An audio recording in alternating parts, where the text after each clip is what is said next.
La importancia siempre del debate, del charlar, del hablar, del cambiar ideas, de tener bases en lo que uno dice y sobre todo argumentos reales y no solamente el simple ataque.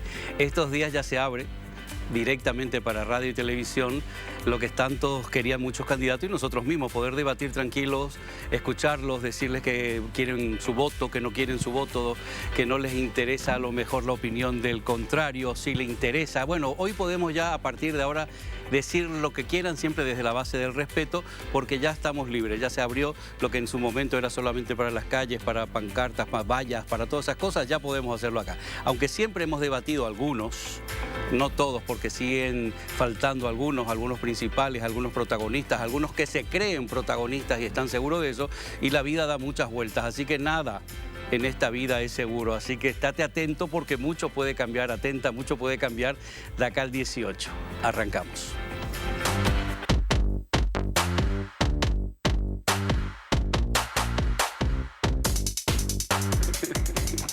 Muy buenas noches otra vez, ya estamos. Estate atento, escucha bien, siempre te dije, agudiza tu capacidad de comprensión y hoy tenemos dos precandidatos a la presidencia que ya se deciden tantas cosas el día 18. Sebastián Villarejo, buenas noches, ¿cómo estás? Buenas noches, Luis, ¿cómo estás? José, Hugo, realmente un gusto estar acá nuevamente, poder compartir ideas en este tiempo. Y bueno, como si ya se puede hacer campaña lista 8, ¿eh? El 18 votar lista 8, hay que aprovechar ahora. Ahora que podemos ya tenemos que entrar vino con el chivo, con los tapones de punta. Hugo Portillo, buenas noches. Buenas noches, Héctor, Sebastián, José, un saludo a tu audiencia. Bueno, hace campaña. No, lista 6, por supuesto, todos saben, lista 6. La sangre nueva real en la política somos nosotros, Edith, Ortiz y yo.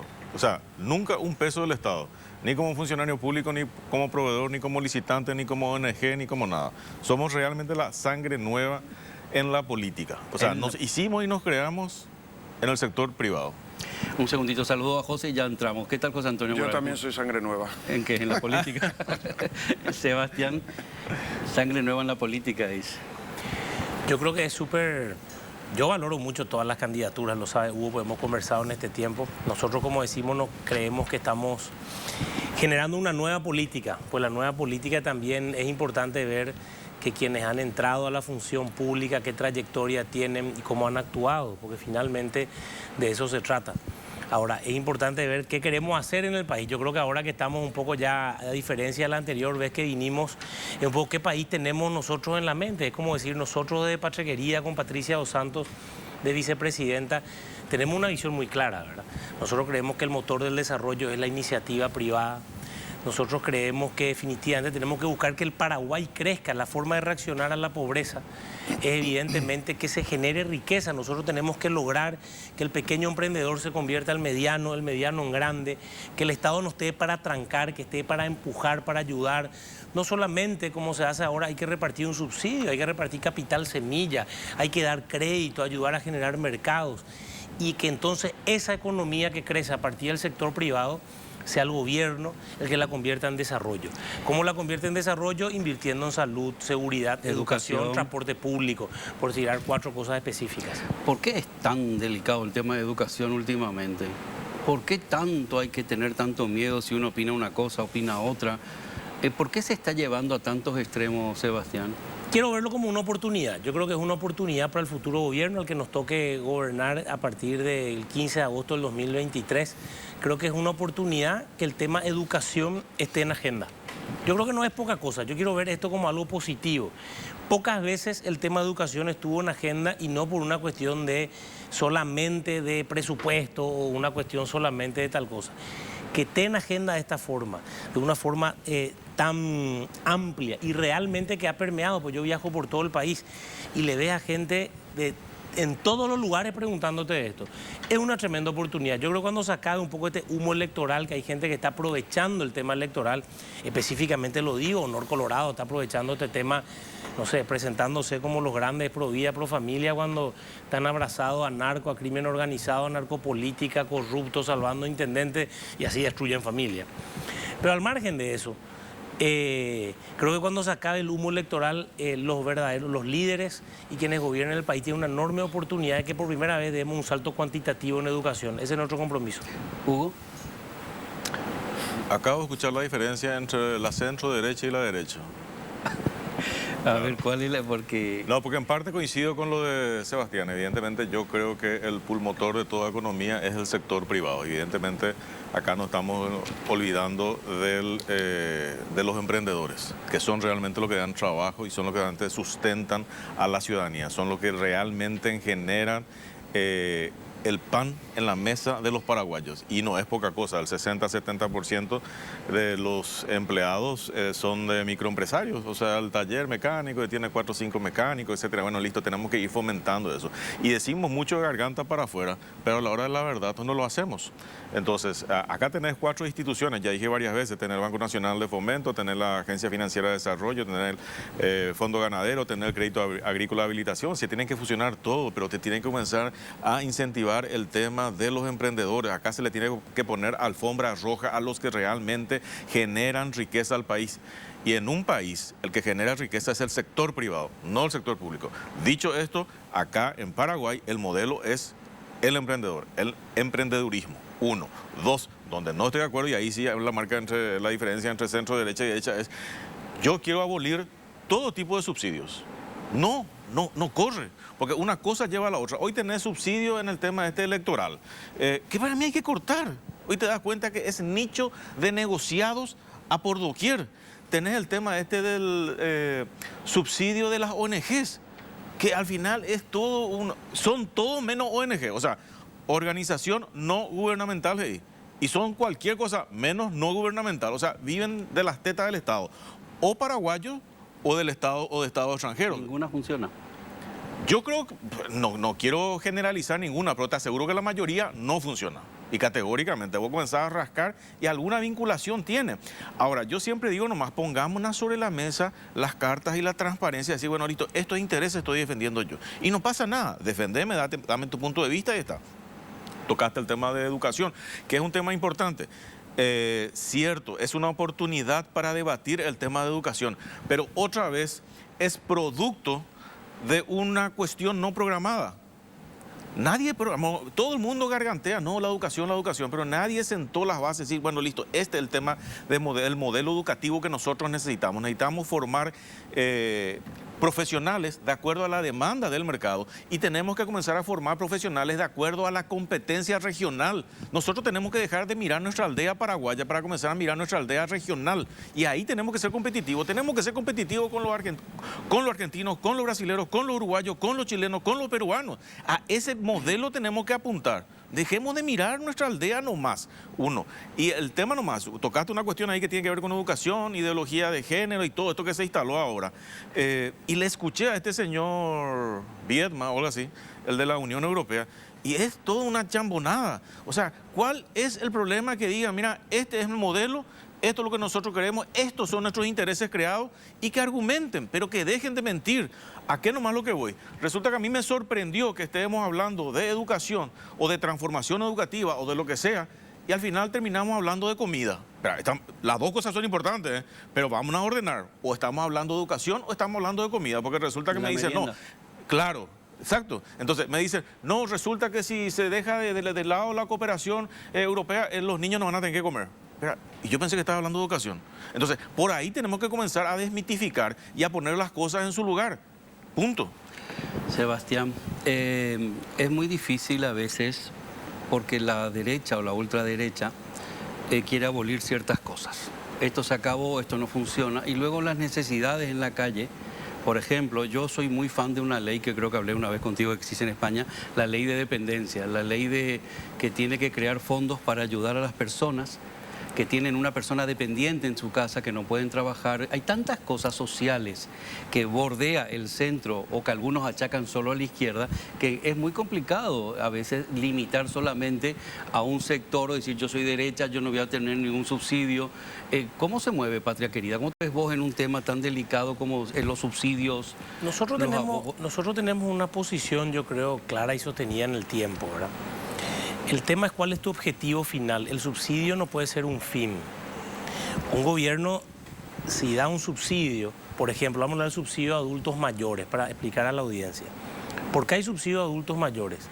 Porque tenemos una población que nos llega al 19% que hoy en día hace aporte jubilatorio. Entonces llega una situación en la cual hay gente que no tiene jubilación. Entonces uno tiene que construir desde ahora, para dar ese ejemplo de lo que es adulto mayor. Yo siempre digo, nosotros de la Presidencia de la República tenemos que como mínimo duplicar la cantidad de personas dentro de un sistema previsional, porque si no el bono demográfico se va a convertir en una carga demográfica. Nosotros tenemos que ir construyendo eso a futuro para que lo otro no crezca. Por eso yo hablaba, señores, una cosa, el subsidio tiene que ser un paso ante una extrema necesidad. Pero nosotros tenemos que buscar que la gente tenga trabajo. El trabajo es el que dignifica. Nosotros deberíamos tener, y nosotros decimos, mi gobierno en el 2028 tiene que salir a decir, nosotros disminuimos la cantidad de subsidios y hoy tantos millones de paraguayos accedieron a un trabajo digno. Un trabajo digno que en esta coincidimos, como también estoy diciendo con Hugo, que va principalmente del lado del emprendedor, como estábamos hablando. Esto va, es el paraguayo que tiene todas las oportunidades de desarrollarse. Por eso yo cuando hablaba de educación y digo que la educación es el camino, le estaba escuchando la otra una entrevista a Oppenheimer y estaba diciendo que habló evidentemente con un experto y le decía, América Latina es la que menos creció después de esta pandemia en todo el mundo. ¿Por qué? Y decía, por problema de educación, 4 de 5 jóvenes en América Latina no entienden lo que leen. Y son los mismos números que en Paraguay. 7 de cada 10 jóvenes en Paraguay no entienden lo que leen, 7, algo. 9 de cada 10 no saben matemática. Nosotros tenemos que invertir decididamente en educación porque también ahora está la economía del conocimiento. Entonces, ¿cómo se hace eso? Con lo que estábamos hablando, primero, capital semilla. Un subsidio puede ser no solamente te doy asistencia, sino te doy capital semilla para lo que querés emprender. En segundo lugar, otra coincidencia, el Banco de Fomento se convirtió en un banco de consumo, cuando en realidad es un banco de fomento. Eso no puede cambiar de un día para otro, esto lo sabe bien Hugo, porque lo que es un banco tiene un proceso de cambio en cambiar la lógica del banco, pero tiene que ser un banco de fomento. Tenemos que tener créditos de un dígito para los emprendedores. Entonces nosotros decimos, ¿cómo se le ayuda a los emprendedores? Un amigo mío, que es candidato, por cierto, me decía, ¿cómo agarras una gallina, Seba? Yo le decía, si vos te vas a correr, no le vas a agarrar. Tenés que tirar maíz, va a venir la gallina y le podés agarrar. Entonces, ¿qué tenemos que hacer? Tenemos que darle crédito a los emprendedores. Es un problema emprender en el Paraguay. No tienen crédito, no tienen acompañamiento. Y a partir del crédito, vos le podés decir, bueno, ¿cuál es el plan financiero? Le ordenás, le organizás, trabajás con las asociaciones de MIPYME, que hay muchísimas que trabajan muy seriamente. Porque muchas MIPYME fracasan por no tener acompañamiento, porque no saben cómo enfrentar la burocracia del Estado, que en realidad lo que te hace es atajar en vez de permitirte crecer. La educación financiera es tan importante y tan necesaria también en general. Mucha gente está muy asustada porque se habla de formalizar y creen que es un demonio que le va a atacar y todo eso. Yo no sé, creo que varias veces hemos hablado de formalizar a la población, no luchar contra la formalización, contra los informales, sino formalizar, darles un trabajo digno. ¿Tanto dinero se mueve en la economía subterránea, Hugo? Se mueve mucho dinero en la economía subterránea. Yo nomás quiero diferenciar, y aquella vez que conversamos justamente, quiero diferenciar dos cosas. Una cosa es la corrupción y otra cosa es la informalidad. Sí, la informalidad no necesariamente requiere que haya hechos ilícitos. Uno es informal porque allá en la Loma del Quinoto resulta que hay una despensita, no te da factura. Pues eso no quiere decir que sean unos delincuentes y unos criminales y que formen parte del crimen organizado. Entonces hay que separar nomás las cosas porque a veces tenemos la propensión de meterlos todos en la misma bolsa. Esa nomás es la disección que yo quiero hacer. Y sí, evidentemente el tema económico es fundamental. Y ahí agregamos algo. En los bancos comerciales se maneja la siguiente premisa. Aproximadamente el 80% de los nuevos emprendimientos fracasan dentro de los 3 años, dentro de los 3 primeros años. Eso es una estadística a nivel mundial que manejan los bancos comerciales. Pero estoy hablando de bancos comerciales, no estamos hablando de bancos que tienen que ver como función del Estado. O sea, entonces, no es que el Banco Nacional de Fomento y sus anexos, los otros 3 que mencioné, deberían manejarse como un banco comercial, justamente tienen que darle un valor agregado. El Bandes, brasilero, hace lo mismo, o sea, no es solamente darle crédito y me quedo sentado a recibir los intereses, no, tengo que darle un seguimiento y una asistencia técnica, financiera, ese mismo análisis financiero que hoy te hacen los bancos para decirte, no te doy un crédito, es volcar a la inversa, es, mira, te enseño esto para que la próxima te pueda decir sí.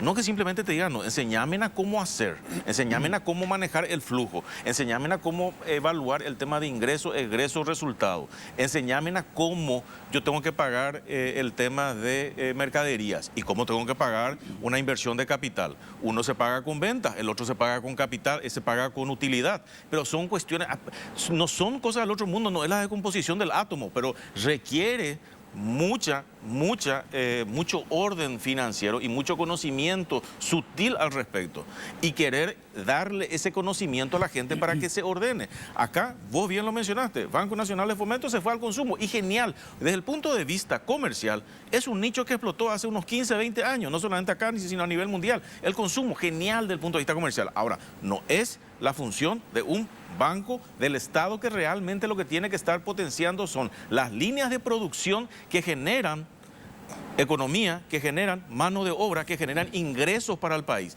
Esa es la diferencia. Nosotros no podemos... El BNF tiene que ser un Bandes, para hacerla corta, que es, digamos, lo más cercano, digamos, al involucramiento del Estado a través de un banco para potenciar microempresarios y empresarios. Una de las cosas, y no voy a nombrar aquí, una de las cosas que descubrí cuando grabé uno de los únicos con una cooperativa, me llamó la atención y dije, ¿cómo lograron que la cooperativa pase a positivo y esté también en un rubro tan complicado y tan delicado? Y dice, sencillamente readaptamos todas nuestras cuotas, nuestras entradas a un día a día y a lo que exactamente ciertos rubros pueden ir pagando, y de esa manera se refinanciaron todos, consiguieron dinero, pudieron pagar día a día las cuotas, algunos semana a semana, hicieron toda una ingeniería para adaptarse al rubro en el que estaba trabajando, y me llamó muchísimo la atención porque no sabía que había tanto negocio dentro de ese rubro con personas que estaban informales en su momento y gracias a eso pudieron ir formalizándose. Este país, la informalidad, sin llegar a la corrupción, está tan arraigada, luego está la corrupción. Hay que hacer una ingeniería increíble, Sebas, para reorganizar todo el país. ¿Qué es lo que más notaste en todos tus viajes, todas tus salidas, todos tus recorridos? ¿Qué es lo que más necesitaba la gente? A ver, hay dos partes en tu pregunta. Sí. La primera, para ponerle números a la gente. El malgasto público está por los 1.500 millones de dólares, según un informe, y la economía subterránea está por los 20.000 millones de dólares. Estoy haciendo números redondos, por lo menos según lo que se había dicho, 20.000 o 21.000 millones de dólares. Imagínense que el PIB de Paraguay está dependiendo del clima, entre los 35.000 para arriba, más o menos un poco, ¿verdad? Entonces esa es la incidencia que estamos teniendo. Y nuestro presupuesto de gasto está, como saben, 14.000 a un redondeo, y estamos hablando de un gasto público de 1.500. Tiré 1.000 números, para el que esté un poco mirando se da cuenta, la pucha, como si se gobierna bien y se estructura bien las cosas, hay de dónde agarrar sin irse a machacarle al que hoy ya está trabajando y esforzándose, que es lo que nosotros siempre decimos. No es momento de subir impuestos, es momento de atacar el mal gasto, de atacar la evasión y de atacar por sobre todo la corrupción y esta economía subterránea peligrosa en muchos casos. No, coincido plenamente, no estamos hablando de esa informalidad porque el Estado no llegó. No es lo mismo la informalidad en el fondo del país, que es lo que ocurre cuando realmente hay negocios subterráneos que están, bueno, como lo acusamos a gente incluso que está metida en política, ¿verdad? Eso por un lado. Al viajar, y me tocó viajar mucho en estos 2 años, porque también acompañé mucho las elecciones municipales, y a lo principal que te dice la gente es que no le alcanza. No le llega. Y de repente me acuerdo hasta ahora una señora y me dijo, Seba, no es que yo quiero ganar más, quiero que me alcance lo que gano. O sea, es una cuestión muy humana de sentir, de llegar a fin de mes y de tener lo suficiente para alimentar a la familia, para alimentar a sus hijos, para dar educación. Y ahí el Estado y un gobierno necesita tener sentido común, que a veces es el menos común de los sentidos. Yo siempre digo, no es que los gobiernos anteriores no tenían sentido común, sino que el sentido común que tenían, valga la redundancia, era justamente el fortalecimiento del sistema prebendario y clientelista, porque es lo que le conviene a ellos. Por eso es necesario animarnos a votar una nueva política y a personas que ustedes elijan en el Senado, en diputados, a presidentes, que no estén vinculados con tener, evidentemente, ataduras a este sistema que es el que nos destruye. Porque ese es el problema. Imagínate que en la Cámara de Diputados, ahora se trató el PGN y en Senado, se hizo un aumento, y mienten para más declarando. Nos vamos a aumentar 50.000 millones de guaraníes, no sé de cosas, de aumento salarial. Primero un aumento salarial a todo por igual. No es que al que trabaja más vamos a darle menos, vamos a hacer algún tipo, no, a todo por igual. pero no te cuentan que es para el último cuatrimestre del 2023. Entonces, al último cuatrimestre del 2023, ¿qué significa? Que ahí no se mueve el déficit, pero vos aumentar el salario y queda para el 2024. Entonces, en realidad lo que se votó son 300.000 millones de guaraníes más de aumento salarial. Entonces yo le decía, pues parte era para salud, y yo le decía a mi colega, esperen un poco, vamos a darle más dinero a salud, pero no es conveniente que hoy demos a medicamentos, a implementos, a que arreglemos algo. ¿Cuál es realmente el objetivo? Y estamos una semana de las elecciones. Entonces eso es lo que tenemos que destruir, a esa vieja politiquería que nos ha destruido. Si no nos metemos en política, la politiquería ya se está metiendo con nosotros. Y le pido a la gente, y con esto cierro, querido Luis, todos cantamos siempre más ahora. Hasta, lastimosamente cantamos más en la cancha que en los lugares patriotas, ¿verdad? Pues en la cancha, siempre me acuerdo en las mejores épocas de Paraguay, salía patraquería, ¿verdad? Y decíamos, si por desgracia el clarín de la batalla nos llama un día a cumplir el gran deber, serán allá nuestros pechos las murallas. Hoy el clarín de la batalla está sonando, nos llama una batalla contra la corrupción, contra la politiquería, contra el malgasto, contra el populismo, contra el crimen organizado, contra la narcopolítica. Llama al clarín. Pero no nos pide un pecho que reciba una bala. Nos pide un dedo que se entinte. Nos pide un dedo que se entinte y que vaya a votar este 18 de diciembre. Todos los paraguayos pueden votar el 18 de diciembre. Vayan a votar. Hablando que están hablando de presupuesto, hablando de dinero, me acordé del IPS. Ya sé que no tiene nada que ver, pero ¿se imaginan que si todos los que están hoy en la informalidad pasasen a aportar al IPS? Lo que pasa es que ahí vas a tener que hacer primero un trabajo, o sea, ¿cómo le vas a alentar a la gente que vaya a querer pagar IPS si resulta que le estás endeudando 240.000 millones de guaraníes de la noche a la mañana y resulta que al final terminamos todos siendo deudores? O sea, acá se tiene que comenzar a hacer las cosas bien y ahí nomás lo que yo en una parte no coincido con Sebastián en lo siguiente, sí, está bien, tenemos que evolucionar, pero acá tiene que haber un efecto disruptor, ya no podemos ese margen de tolerancia para los corruptos, para esto, acá hay que marcar la diferencia entre unos y entre otros. Lastimosamente, aunque estén de nuestro bando, que ya dije varias veces, resulta que a veces yo cuando apunto con...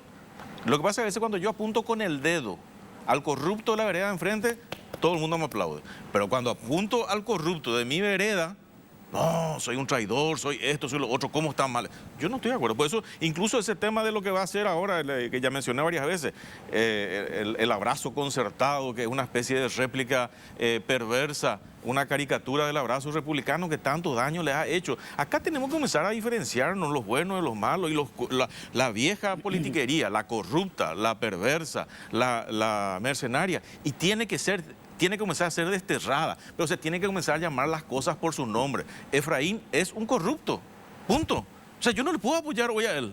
Así nomás sencillo es. Más allá que le guste o que no le guste, o más allá que me diga, no, voy a hacer funcional a no sé quién. Pero estás en la concertación. En contra de mi voluntad, sí. 1. 2, no fue lo que se me vendió como concertación.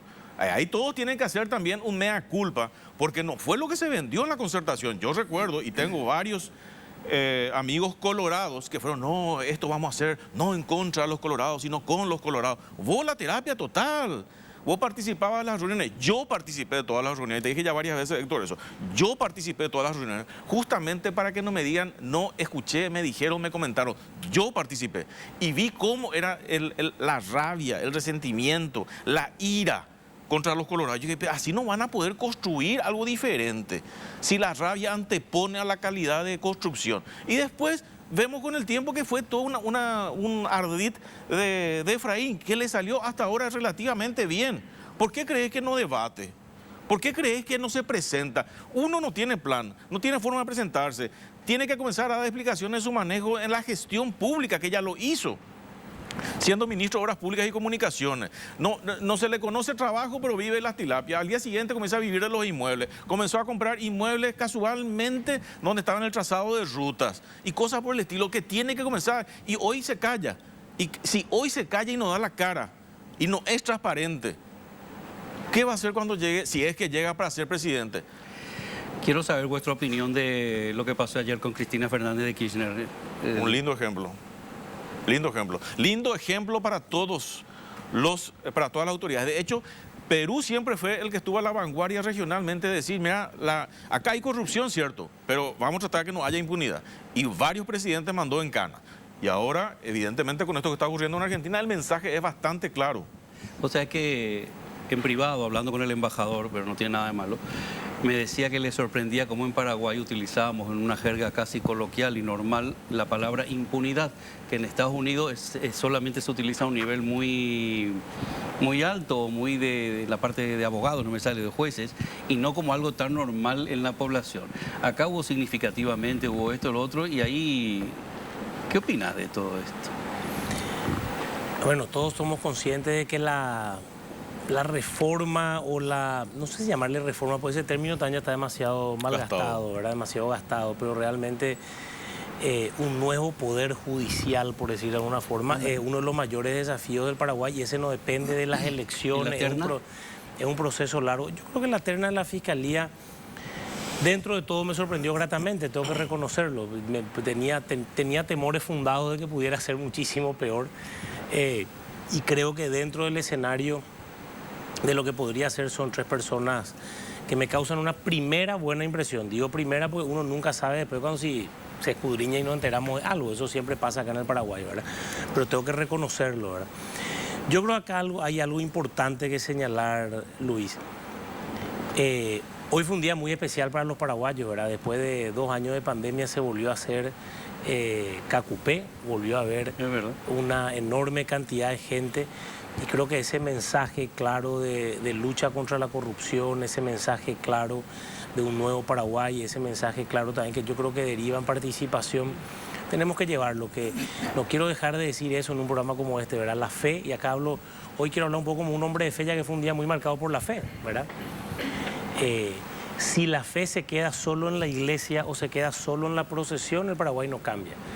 Nosotros tenemos que llevar un poco nuestra fe y ese espíritu de un mundo mejor, por decir así, ese espíritu de vivir en comunidad y ayudar al prójimo, a darnos cuenta que la mejor forma de hacer eso es participando. Porque de repente, yo solía decir, uno puede armar una organización, que ahorita tan mal vista, como están, una organización para ayudar a los niños de la calle. Y vas a salvar vidas, y una vida a salvar el mundo. Yo quiero reconocer y valoro profundamente. Pero para que no tengamos niños en la calle, tiene que haber políticas públicas desde el Estado que no permitan que una noche más haya un niño indígena o no indígena durmiendo en una calle. Tiene que haber lugares de guarda, lugares donde recibir. Tiene que haber políticas públicas de empleo.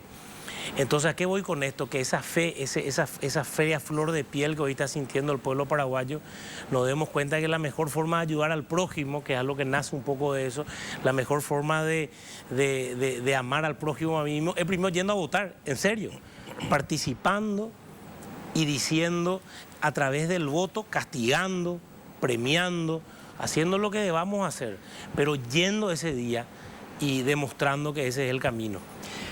Hugo, te voy a pedir un favor. Sebastián se va ahora antes del corte.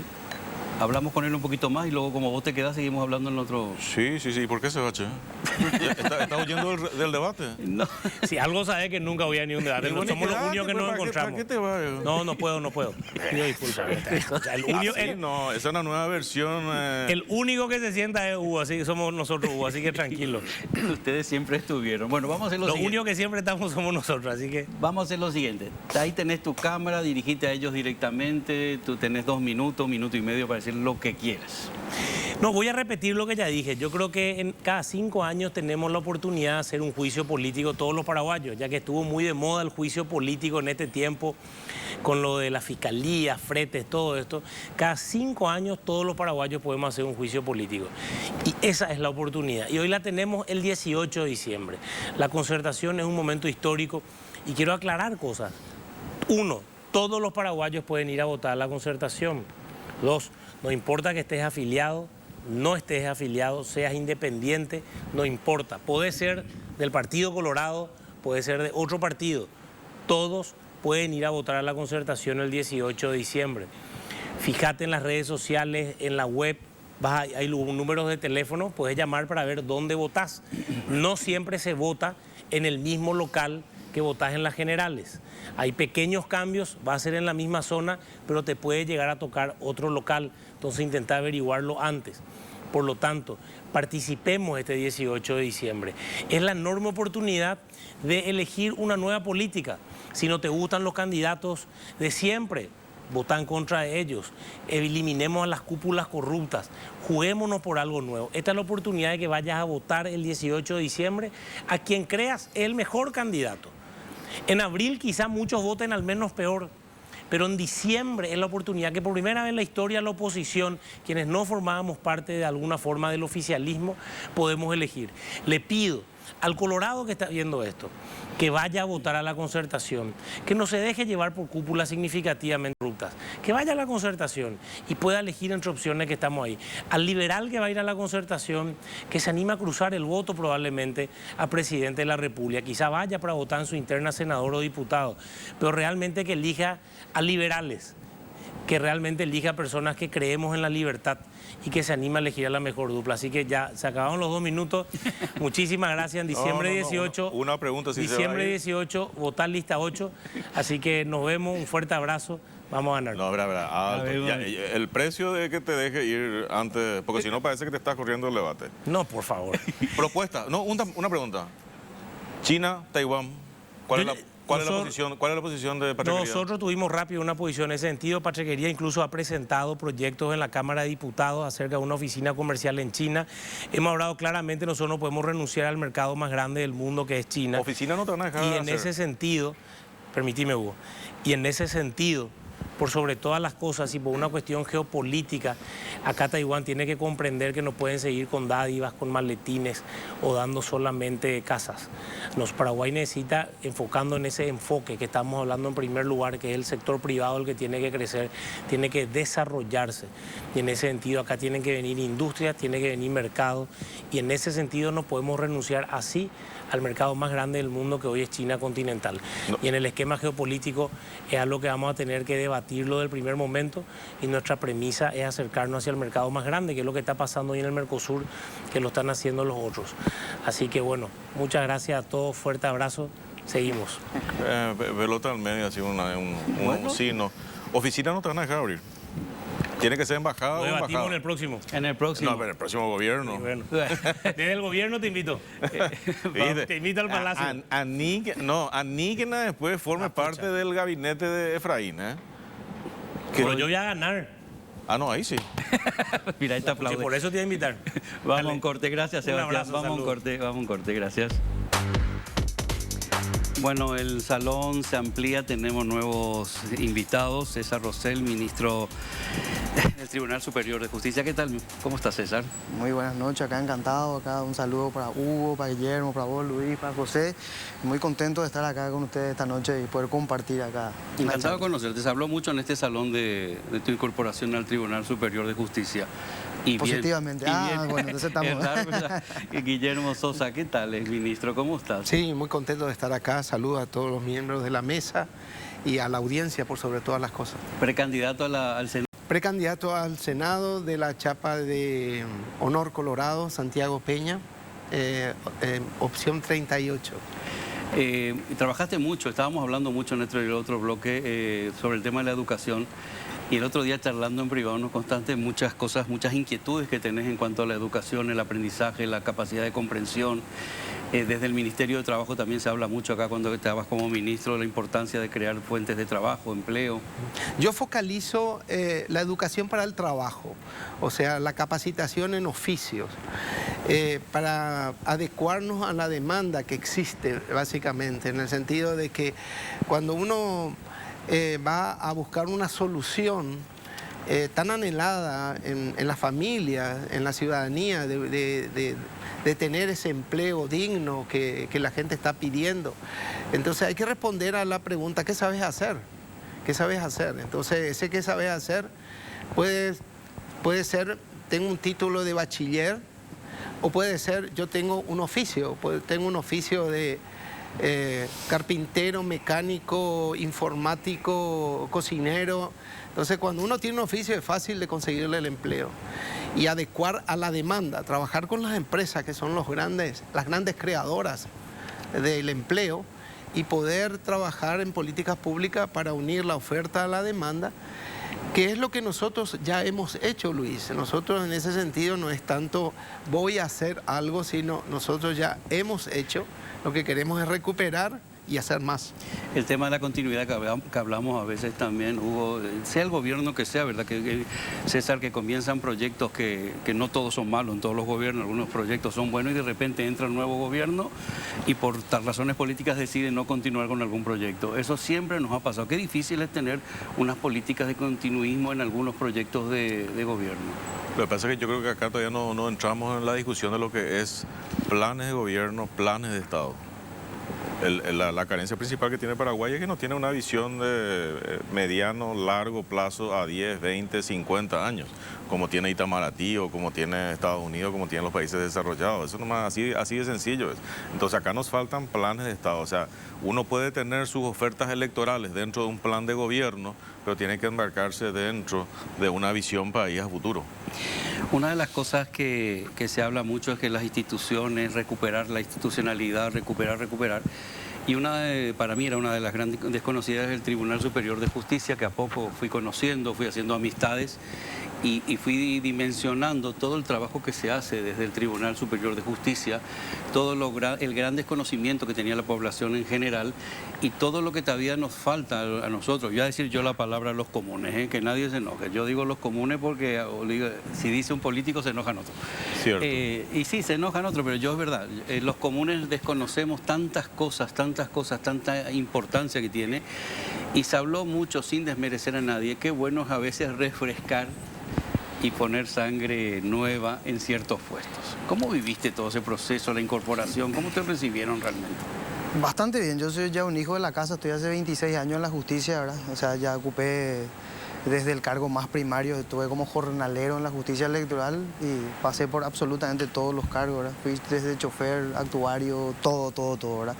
Y lo que dijiste es muy importante. Yo creo que nosotros tenemos que comunicar bien lo que hace la justicia. Tenemos un trabajo muy importante previo. No son solamente esas elecciones municipales, generales, además de todo lo que es organización intermedia también entiende la justicia electoral, sino otras aristas. El sistema electoral es muy proactivo. Tenemos financiamiento, tenemos voto en casa, tenemos propaganda.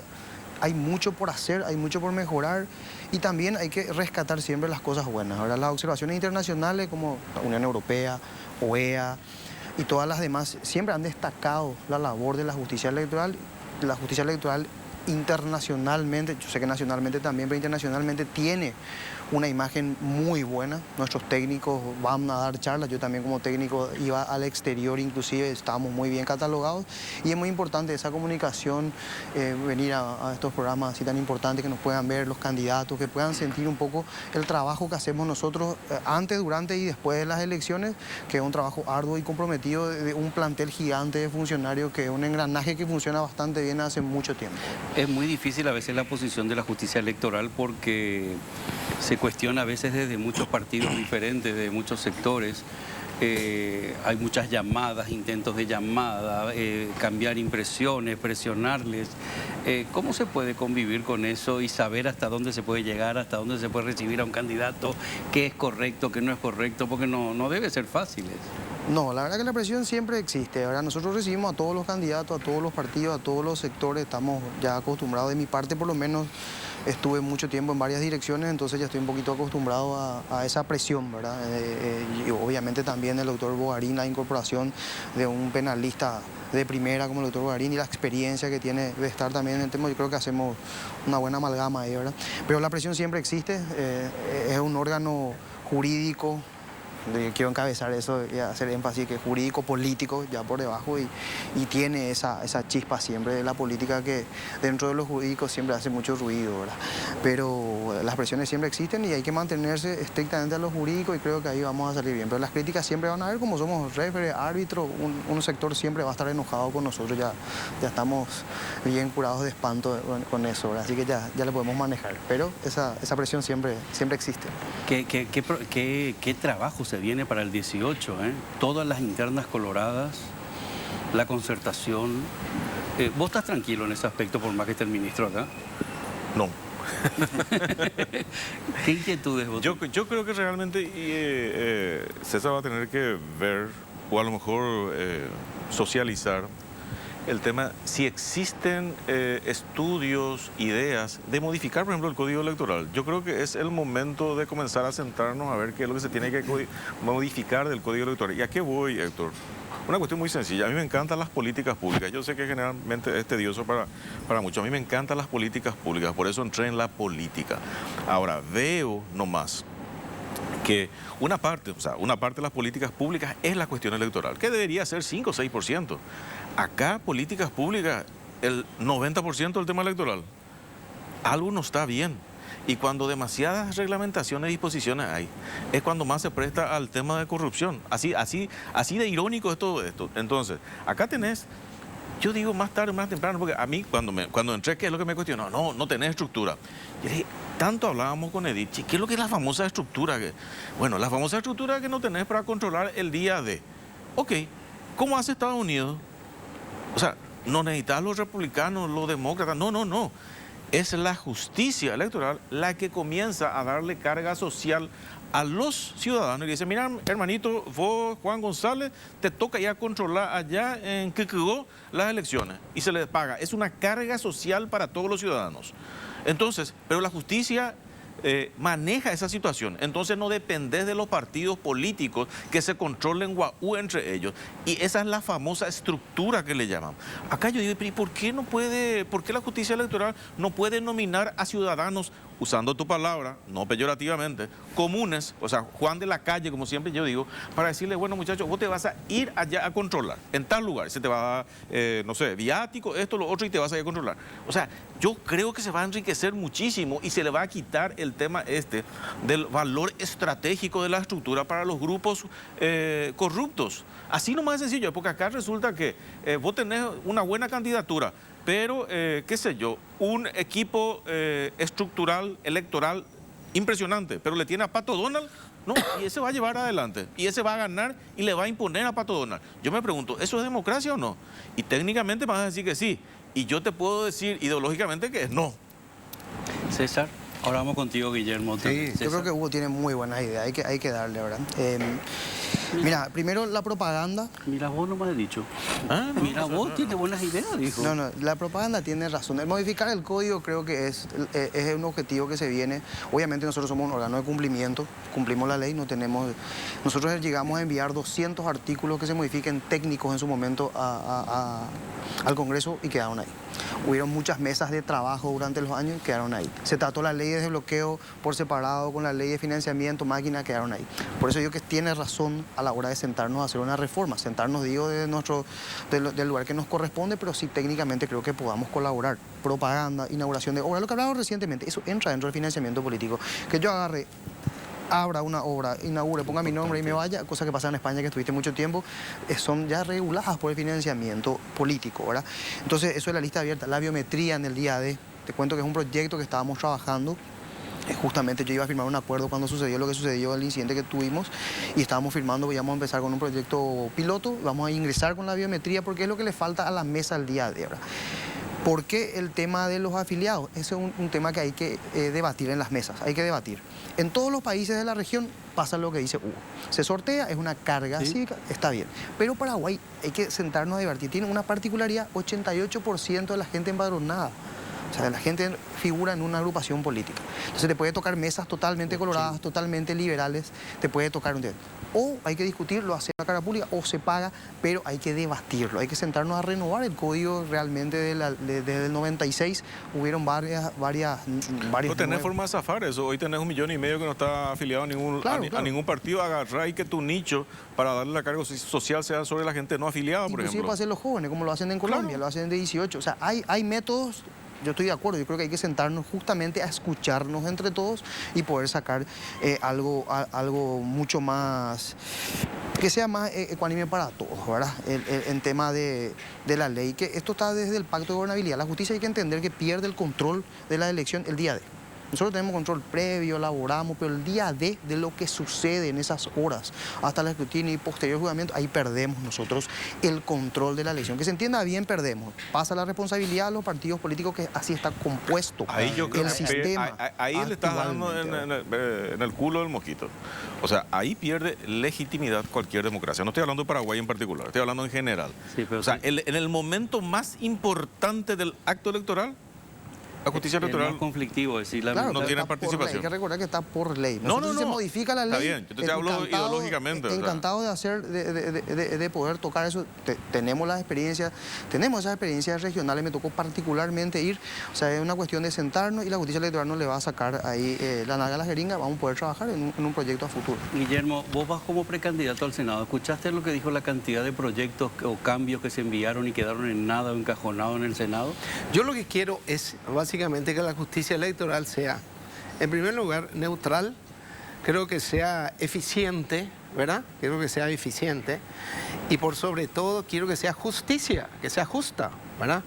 Entonces a mí me aterra cuando me entero de la quema de las urnas electrónicas. Eso no podía haber pasado. Eso es una cosa que, por una cuestión administrativa. Cuestiones de leyes, nosotros tenemos una saturación de leyes. Una de las tareas que nosotros, los legisladores, candidatos a legisladores de Honor Colorado, tenemos como tarea pendiente es limpiar un poco las leyes, sacar lo que no sirva, lo que no se usa y poner en marcha leyes que realmente sean y estén al servicio del país. A veces, incluso dentro de ese proceso de leyes, tenemos leyes que no se cumplen porque no tienen reglamentos. Y después de cuando se tardan siglos en hacer el reglamento, que ya no es una competencia del Congreso, sino es una competencia del Ejecutivo, ¿verdad? A partir de ahí, supuestamente recién se empiezan a aplicar. Y en ese sentido, lo que quiere la ciudadanía son soluciones a su día a día. Entonces le saturamos con un montón de itis, ¿verdad? Llena de leyes y de lo que hay que hacer, y no nos vamos a lo pragmático que son esas soluciones. Una distinguida señora con la cual yo me encontré ahora me dice: doctor, habla del transporte público. Yo para llegar a mi trabajo tardo 2 horas, vivo en Augusto Cota Saldívar, ¿verdad? Entonces, esas son las cuestiones que uno tiene que solucionar, ¿verdad? Entonces, estas elecciones son justamente para poder diferenciar entre aquellos que le dan solución a la ciudadanía y aquellos que van otra vez dentro de un camino de hay que hacer y que no tienen esa praxis y esa solución que la ciudadanía está esperando. ¿Por qué decidiste lanzarse hasta al Senado? ¿Por qué esta precandidatura? ¿Qué pasó? Porque yo creo que hay que ponerle el hombro al país, Luis. Yo creo que nosotros tenemos el país me ha ayudado a mí a educarme y me ha dado la oportunidad de crecer profesionalmente. Yo le debo a mi país un compromiso de trabajo, de dedicación, no solamente para mí, sino para mi descendencia, para mis hijos, para mis nietos. Yo no quiero un país donde... No es que en Paraguay no hay pobres, en Paraguay hay gente empobrecida por una clase dirigente que no tiene la habilidad de llevar adelante las políticas, ¿verdad? Nosotros en ese sentido hemos demostrado la famosa frase de por sus frutos lo conoceréis, pueden aplicarle perfectamente al equipo de trabajo encabezado en este caso por Santiago Peña. Nosotros hemos estado en el gobierno y hemos mostrado los beneficios de un buen gobierno, hemos mostrado.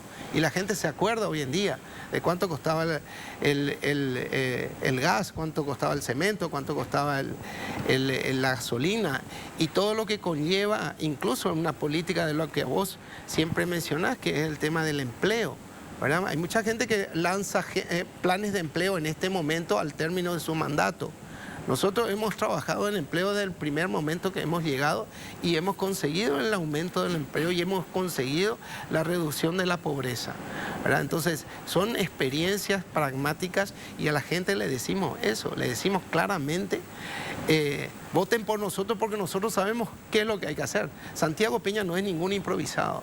Santiago Peña tiene la experiencia y sabe qué es lo que hay que hacer y tiene el equipo de gente que le va a acompañar, no solamente a nivel ejecutivo, sino también en el legislativo.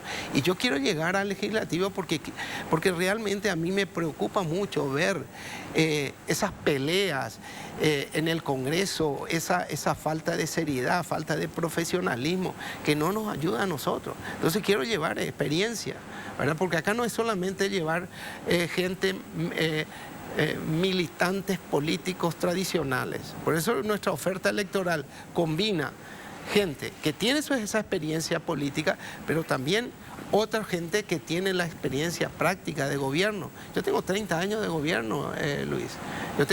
Me faltan quizás unos pocos años para jubilarme. Pero yo justamente siempre he trabajado en el esfera de gobierno y tengo esa experiencia.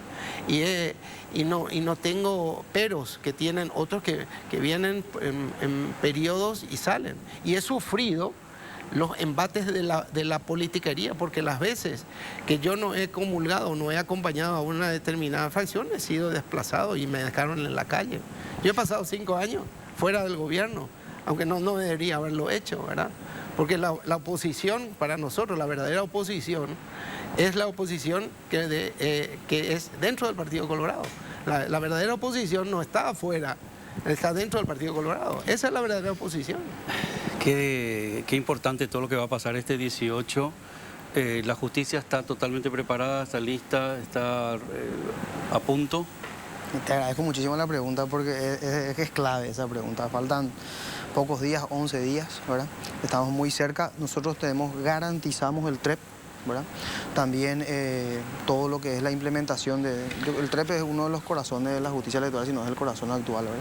Así que garantizamos totalmente todo lo que va a pasar con el TREP y las máquinas de votación. Está todo preparado, está todo listo, está todo dispuesto. Estoy muy contento porque pese a todos los embates que tuvimos, ¿verdad? Pudimos salir adelante gracias a la preparación de lo que es la institución, pero sí te aseguro que estamos bastante listos y para abril más sencilla la elección todavía, porque realmente para nosotros hay que recordar que quien juzga estas elecciones son los tribunales electorales independientes o partidarios de las agrupaciones políticas. Nosotros prestamos la logística, ¿verdad? Dentro de lo que está en el marco que suscribe un acuerdo con cada agrupación política. Ya en abril sí nos pertenece, por así decirlo, todo el proceso, y vamos a estar mucho más preparados porque es mucho más sencillo para nosotros ya conjugar todo eso y no multiplicar la cantidad de cosas que tenemos a todas las agrupaciones políticas. Yo puedo preguntarme. Sí, pero tengo que ir a corte. ¿Puedes preguntarle y luego volvemos? Le pregunto. Preguntarle y luego te contesta la vuelta. Financiamiento político. ¿Cuál es la responsabilidad del Tribunal Superior de Justicia Electoral con esos formularios que muchos firmamos y honestamente pusimos y la mayoría mintió? Y la mayoría mintió, dice Hugo Portillo. Ahora volvemos.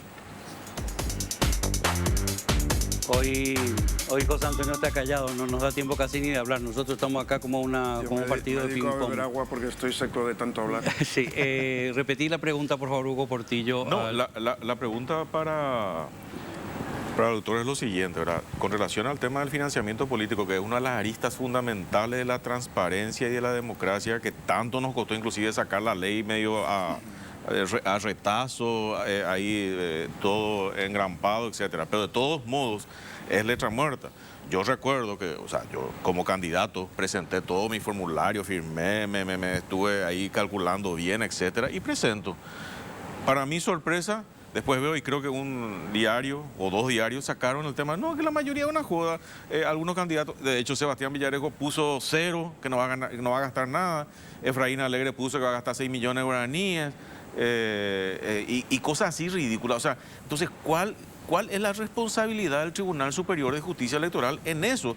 Porque al final todos nos estamos dando cuenta que es una tomadura de pelo. O sea, y es una bofetada para los que queremos hacer diferentes las cosas. Si nosotros somos diferentes, nos presentamos acá. Pero si no hay castigo para los que se pasan jodiendo y en las narices de todo, porque nadie respondió con soltura a eso. Distraen la respuesta y no hacen. Entonces, ¿qué hace el Tribunal Superior de Justicia Electoral con todos estos candidatos que mintieron en sus declaraciones juradas de financiamiento político? Te escuchamos.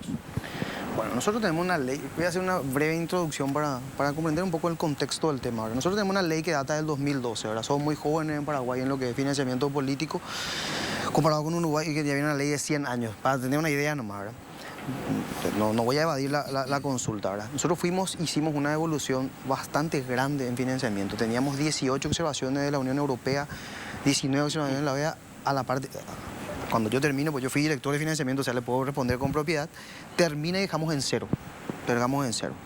Vienen los cambios de la ley donde obliga a la ley a hacer tanto la declaración de ingresos y gastos de campaña, la declaración de intereses económicos vinculados, que es lo que está llenando tanto acá nuestro futuro senador como también nuestro futuro presidente, ¿verdad? Entonces, todo ese papeleo que realmente es bastante extenso es lo nuevo que se incorpora en la ley de 2020, ¿verdad? ¿Qué va a pasar? Te cuento algo. Toda la documentación, ahora tenemos un oficial de cumplimiento. Vos sabés mejor que nadie porque estuviste mucho tiempo en el área bancaria que eso es algo que nos costó mucho obtener y alguna innovación dentro de lo que es el sistema estatal. Nosotros ahora tenemos un oficial de cumplimiento, tenemos el área de financiamiento político, ahí ya voy a lo técnico, financiamiento político y cumplimiento.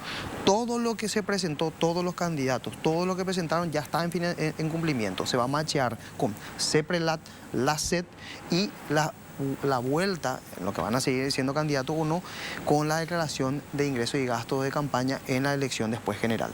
De igual manera, ya los informes que son confidenciales del oficial de cumplimiento ya se está trabajando con CEPRELAT para hacer ese trabajo de macheo con el ingreso y al final de esta elección van a volver a presentar otra declaración y se va a empezar a machear eso. Lo de la propaganda también que tocamos en el tema, eso de los carteles es fiscalía, ¿verdad? Y municipalidad y fiscalía no está dentro de nuestra competencia, ¿verdad?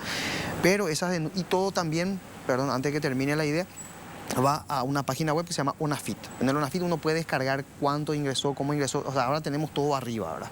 Esto es evolutivo, yo admito, porque esto es evolutivo, nosotros dentro del marco de la ley lo damos absolutamente todo, ahora tenemos una nueva cooperación que vamos a trabajar con USAID también para que entre a colaborar a mayor transparencia con esto. ¿Qué va a pasar con la justicia electoral y las declaraciones? Para resumir la pregunta, se va a ir a la CEPRELAT, se va a la SED y va a la Fiscalía en el caso de detectar, nosotros ya no lo vemos, ya el oficial de cumplimiento directamente trabaja con esas entidades y se va a alzar todo, cuánto aportó, quiénes aportaron, todas las declaraciones, todos los candidatos en la página web de UNAFIT para que también el control ciudadano ayude, como está ayudando evidentemente, a ese control, ¿verdad? Vamos a cambiar de un día a la noche, como dijeron también los dos con el tema de las leyes. No somos Suiza por la cantidad de leyes que aportan. Nosotros lo que tenemos que hacer primero es cumplir bien la que tenemos y después ir evolucionando. Yo soy un crítico también de eso, porque me parece que a mayor cantidad de leyes pensamos que mañana vamos a ser Dinamarca, ¿verdad? No es así, ¿verdad? Realmente tenemos que tener un cumplimiento efectivo de la ley actual para poder evolucionar. Estamos en tratativa de poder tener un financiamiento acorde. Yo no sé si el financiamiento político actual, yo tengo mis críticas, escribí un libro de financiamiento, que es mi primer libro, que es mucho más largo que el otro. Este no es, ¿verdad? Donde yo critico el sistema de financiamiento. O sea, yo creo que el financiamiento tiene que ser un poco más César, público que el privado. Ahí. O sea, yo entiendo todas esas cuestiones así bien finas que estás mencionando. Ahora, hay cosas burdas. O sea, decir, un candidato presidencial, decir que Efraín Alegre, por ejemplo, dice que va a gastar 6 millones de guaraníes en su campaña electoral, es una tomadura de pelo, pero a todo el mundo. Y si no quieren que diga, Efraín, para que no sea una cuestión personalizada o política, lo sea, bueno, listo, ¿cómo un candidato X va a decir que va a gastar 6 millones de guaraníes sabiendo que no tiene forma de sustentar eso? Porque encima, ese tema de los aportes de los amigos, que era la famosa respuesta que antes daban los políticos, no, el aporte de los amigos, todo está en ese formulario. Sí. Vos en ese formulario tienes que poner, incluso ese tema de las cenas y los asados, de la recaudación, todo está en ese formulario. Yo leí uno a uno los ítems, el formulario es espectacular como siempre, pero nadie le toma en serio. Acuérdate que una declaración jurada, ¿verdad? Las consecuencias vamos a ver ahora dentro de poco con el cruzamiento. O sea, que vamos a tener un presidente que probablemente sea imputado. No, vamos a ver cómo resulta después de la declaración. No te puedo adelantar yo lo que va a suceder. No, digo nomás por cuestiones así burdas, decir, bueno, listo, con 6 millones de guaraníes sabemos que no va a poder llegar, es imposible. Un viaje de aquí a Encarnación, entre cosas y cosas, 12 millones de guaraníes te cuesta. Entonces, comencemos a tomar en serio, porque si no parece una burla a todos. Entonces, ahí nomás yo pregunto, y varias veces inclusive la rogué al Tribunal Superior de Justicia Electoral, ¿qué es lo que están haciendo? Porque ya es muy burdo. Y si vos me decís es muy fino y es medio complicado, ahí te doy. Pero ese tema de los 6 millones es burdo. ¿Qué grado de importancia es lo que está diciendo Hugo? Que muchas veces hemos cuestionado en los medios también nosotros haciendo ese análisis, le va a dar la justicia electoral a tomar una definición de lo que ha pasado hasta el 18 con todo lo que ha habido. Va a dar tiempo que sepamos resultados, que sepamos una respuesta a la justicia electoral. Acá se detectó oficialmente esto, porque a la luz de como dice Hugo, se ve claramente todo eso, César. Pero va a haber da tiempo a que haya no sé si una sentencia, un comunicado, que salten nombres ya en esta primera etapa de gente seguro que sí, al concluir eso, seguro que sí. Lo bueno de esto, además de exponer todo lo que, así como se va a machear ciertos montos, ciertas cantidades, vamos a revisar al final. Hay que recordar que algo que no nos hablamos mucho en la justicia electoral, nosotros le ahorramos al Estado paraguayo más de 2-3 millones de dólares ya en multas y quitas a lo largo de esta última ley. O sea, la justicia está haciendo su trabajo y es la primera vez que se puede controlar las internas. Anteriormente nunca la ley nos permitió. Ahora, también la ley nos tiene las ataduras que nos da, nosotros hacemos fiel cumplimiento de eso. Me encantaría que nos dé más atribuciones o que vaya haciendo más atribuciones, pero realmente el resultado de esta declaración, repito, jurada, y recalco, va a ser realmente luego de la última. Acuérdate que hacer la inicial, luego hacer la final, se machea, va a ir a CEPELAT, va a ir a la SED. Acuérdense que la SED tiene todos nuestros movimientos financieros, la CEPELAT tiene. Entonces vamos a hacer un trabajo macheado ya con el oficial de cumplimiento que yo les aseguro que va a dar algún resultado, ¿verdad? Bueno, a mí me gustaría ahora dividir de la siguiente manera, porque el tiempo vuela. Me gustaría escucharte, que ahora quiero escucharte. ¿Qué planes tenés en tu cabeza para la justicia electoral? ¿Qué te gustaría? ¿Hacia dónde te gustaría que vaya? ¿Qué te gustaría ver? Porque llevas toda una vida prácticamente ahí, pero habrá un antes y un después desde ahora que estás de vicepresidente, ¿verdad? Sí, y ministro y vicepresidente. Me gustaría escuchar eso. Portillo, me gustaría escuchar cómo estás viviendo este último tramo, estos últimos días, hasta el día, no estos últimos días, sino hasta el 11. No, yo entré para quedarme. Cuidado con eso.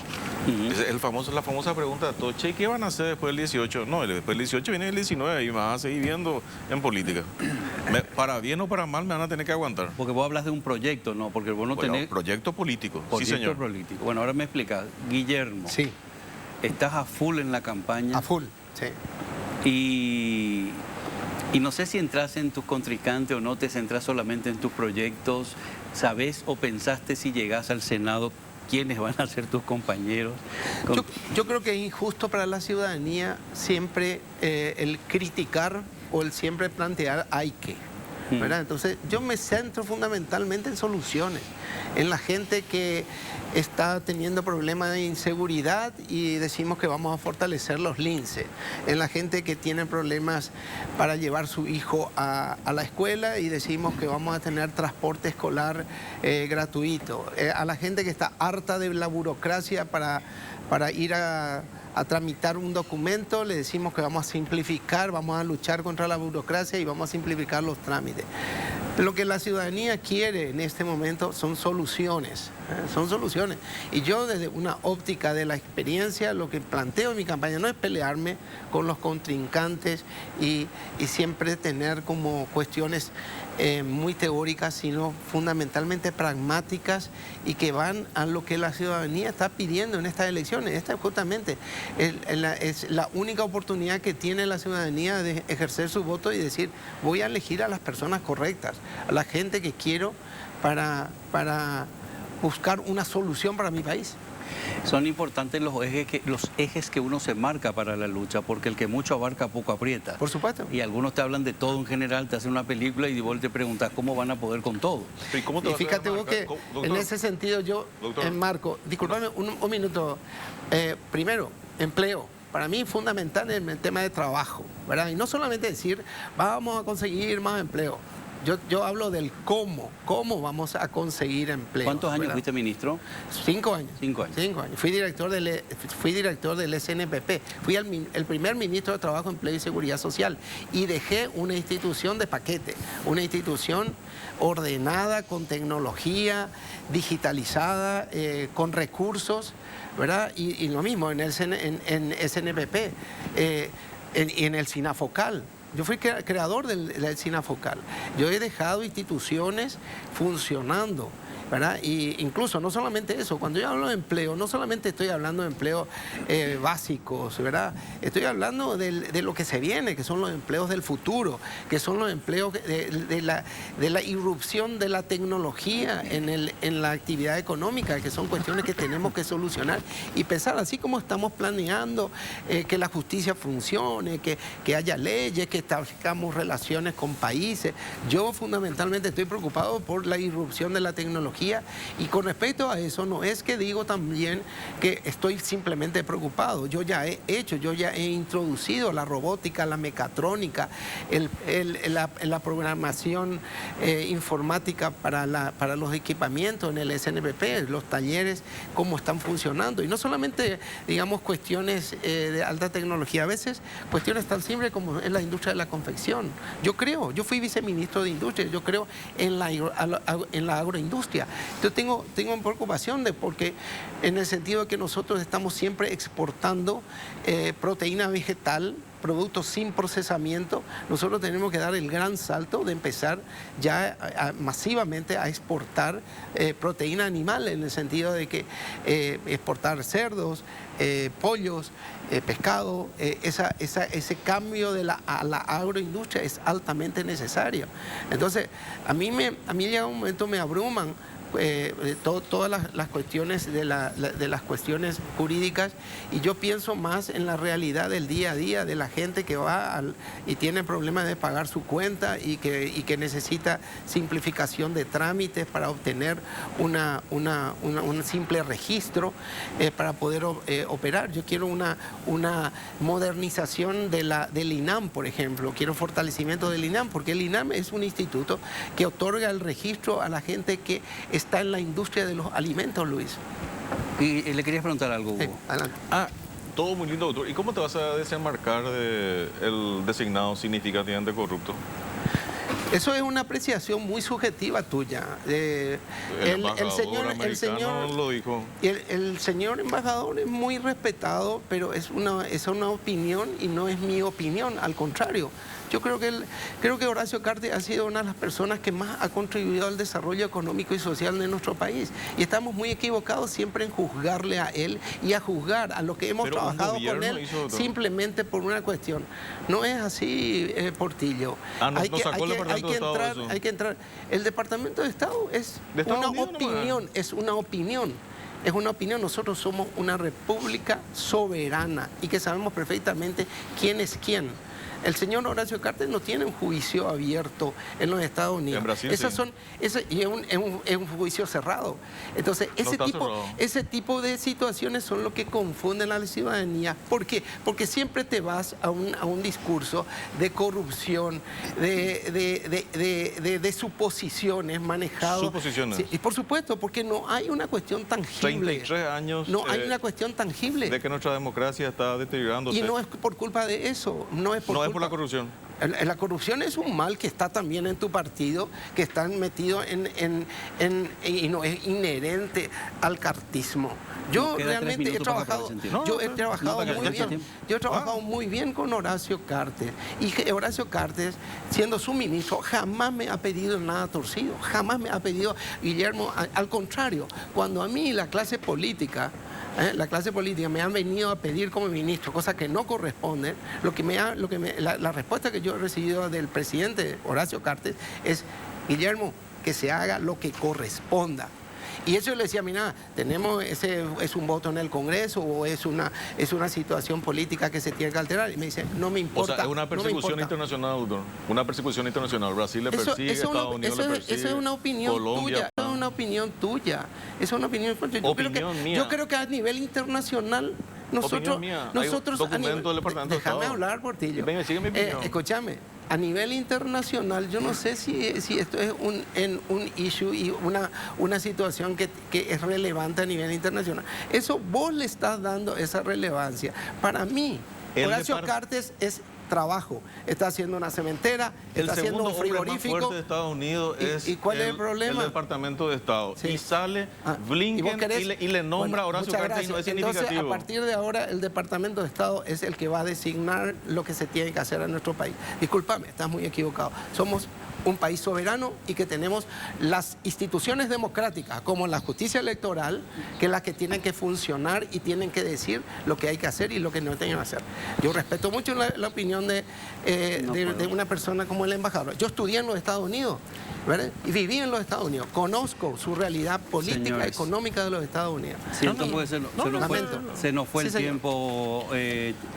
Quiero escucharte, César, y luego se nos fue el tiempo. Ya no tenemos Yo tengo una preguntita para él. Rápido, por favor. No, su punto de vista nomás, porque es importante el punto de vista técnico, ya que va a ser, este sí es técnico. Subsidio electoral, subsidio... Breve, por favor. Voló el tiempo. ¿Cuál es la posición de ustedes con el tema del subsidio electoral? Hoy para mí es un nicho de corrupción de la cantidad de partidos, partiditos y movimientos y eso que se van creando tipo de maletín. ¿Viste? Yo tengo mi partido, es maletín, nomás acá está el papel, firmame acá, ya eso. O sea, hoy es un nicho de corrupción. Yo creo que el subsidio electoral, y lo tengo escrito, tiene que ser público. El subsidio electoral tiene que ser de su mayoría público. No te entendí. ¿Qué significa eso? ¿El subsidio qué? El subsidio es la devolución del dinero del gasto de campaña. Sí. Ese es el subsidio electoral. Es el subsidio electoral que se da en cada elección, ¿verdad? Me preguntas por el subsidio, yo creo que el subsidio electoral y los gastos de campaña tienen que priorizarse de forma pública a la privada, porque la forma privada es donde actualmente es más difícil de ser detectable, ¿verdad? Entonces hay un montón de sistemas, Brasil, Argentina y otros países. De hecho, que el único país del mundo que financia actualmente de forma privada exclusiva es Venezuela, donde la mayoría del financiamiento es más público que privado.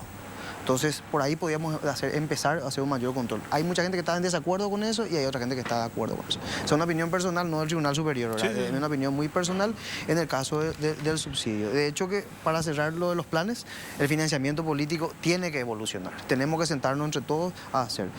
Tenemos que mejorar una ley de debates, o tenemos que, desde la justicia electoral, vamos a tratar de que los debates sean obligatorios, porque también es financiamiento político.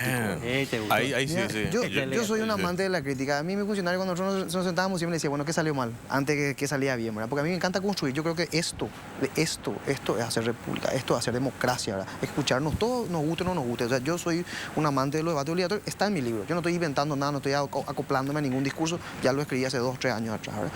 Educación cívica, fortalecer la educación cívica, el debate, hablar entre nosotros y escucharnos un poco, ¿verdad?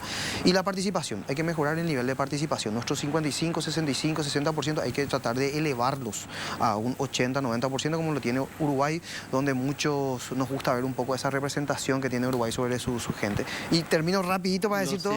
Biometría, las mesas, las afiliaciones, hay mucho que trabajar y hay mucho que construir y hay que hacerlo entre todos. Hay que entender que la justicia es un órgano de cumplimiento. Necesitamos ayuda del Congreso para poder mejorar los sistemas y toda la calidad democrática.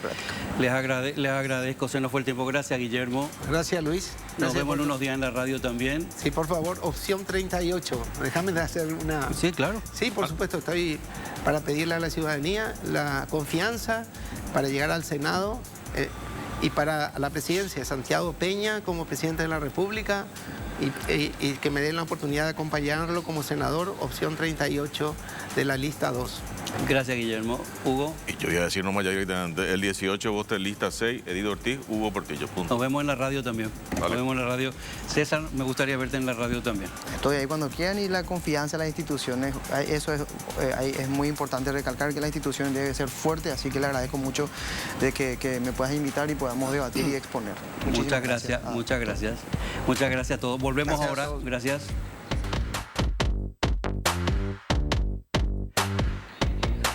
Realmente hoy fue comodísimo, casi ni trabajé, trabajaron ellos solos. José, ¿qué tenemos de Burgos? Yo voy a ¿Qué trabajar un poquito. Y como hoy es un día muy especial, atención Cacupé, atención resto del país, Urba te trae un nuevo lanzamiento, Fracción La Serena 2, que tiene todo lo que buscas. Cierto. Está ubicado en el barrio de San Felipe, a pocos metros de la ruta Pirayú, Cacupé, y de la ruta número 2.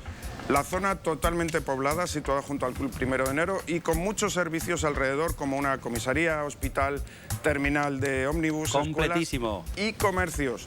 El lote que elijas lo vas a tener a cuotas corridas sin reajustes, con posesión inmediata a sola firma.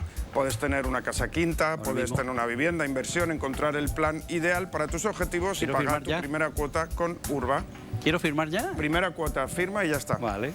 Pero si antes quiere ver el terreno, puede agendar una visita llamando al asterisco 8722, asterisco 8722 o al WhatsApp 021 20 46 46. Aprovecha porque invertir en tierra es el mejor ahorro. Cierto. Para el próximo Cacupe del año que viene, puede tener ya su terreno qué allí. bien. Urba Inmobiliaria, traemos desarrollo. Traemos desarrollo. Ahora volvemos. Vamos a un corte, ahora volvemos.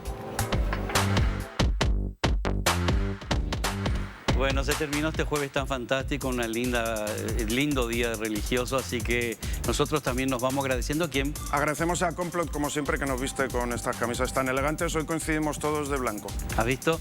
Gracias equipo, gracias audiencia, gracias a todos por seguir con nosotros. Nos vemos y nos escuchamos el jueves que viene. Adiós, buenas noches.